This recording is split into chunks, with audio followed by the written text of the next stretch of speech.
Geoff Baker, live at Sunrise Beach and build acoustic guitars.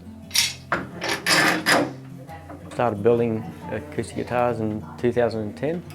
2011, my wife surprised me with a 40th birthday present, a guitar building course in Italy, and fell in love with it. I'm using blackwood side and backs, maple side and backs, river oak, black heart, sugar maple. I've found that King Billy pine is the best soundboards, Queensland maple necks.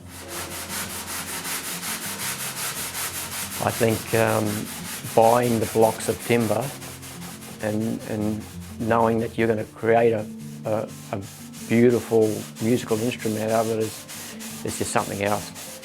And just seeing that come alive, like as you go through the process of building the guitar, and then you get to a stage where you start sanding the timber up, that's just the magic part of it. And then putting that first coat of oil on it, and it just comes alive, and it's just an awesome feeling.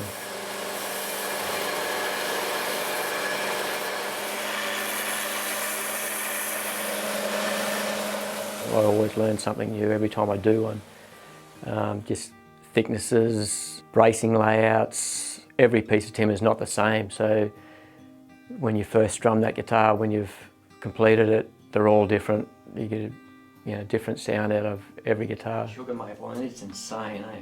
See all the greens in it, and then it looks like there's a fire going on over here. Yeah, working with local musicians, and normally starts with their style of playing.